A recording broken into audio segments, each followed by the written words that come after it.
Starting a business can seem like a daunting task, unless you have a partner like Shopify.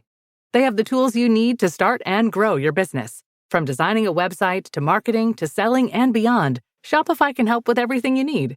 There's a reason millions of companies like Mattel, Heinz, and Allbirds continue to trust and use them. With Shopify on your side, turn your big business idea into... Sign up for your $1 per month trial at shopify.com/special offer. Listen, all you New Yorkers. Excuse me, taxi. Okay, man, we're looking around. This is the 77 WABC minicast. Well, which way is America going? Well, we have an old-timer here that's been around, like me, for a long time. His name is Van Hipp.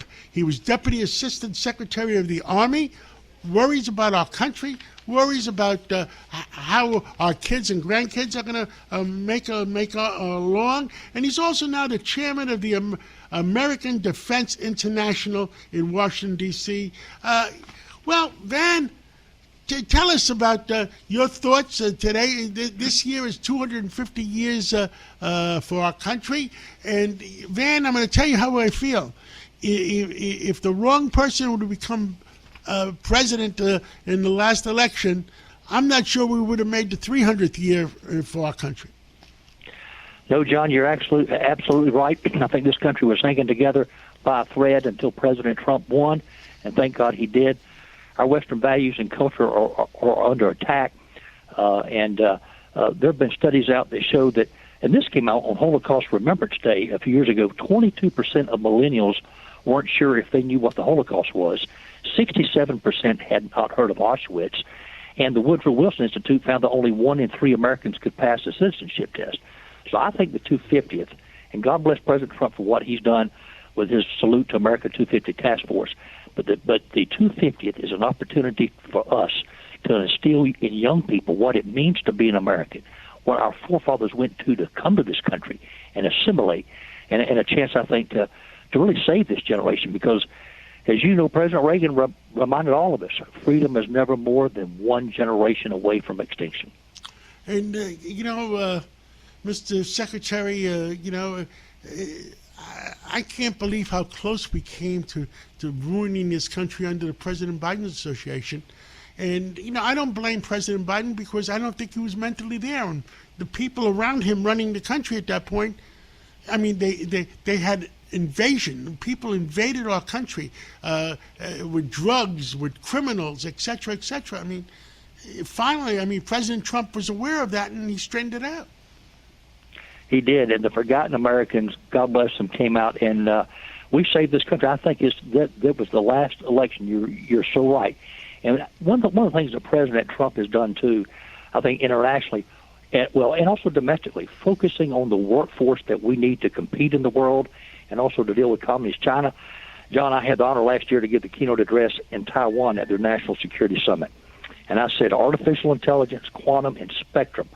Those are the 3 equalizers of the battlefield. That's how a smaller combatant can go toe-to-toe with a much larger adversary.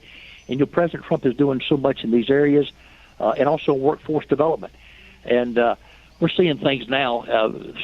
President Trump had his acting Secretary of Labor, Keith Sonderling, visit Florida Atlantic University just last month, because they've got a high school down there and an elementary school, A.D. Henderson University School, where kids are learning about artificial intelligence. They just won a national drone competition, and the secretary was blown away. So we're seeing schools like that. Baylor, I talked about Spectrum.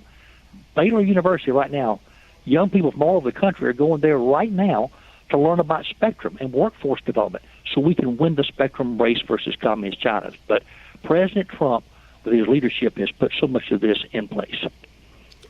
Well, what do we do? I mean, we have a big November election coming up.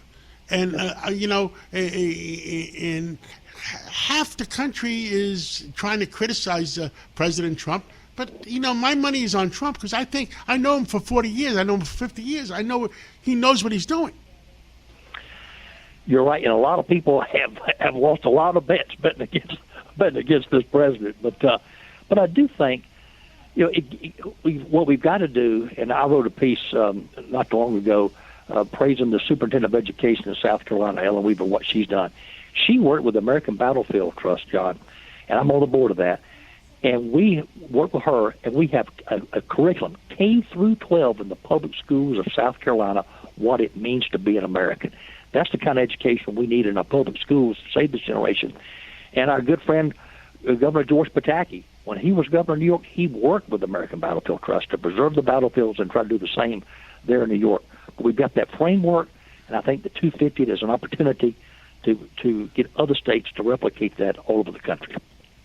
Well, Mr. Secretary, thank you so much for everything you do for our country and continue to do for our country.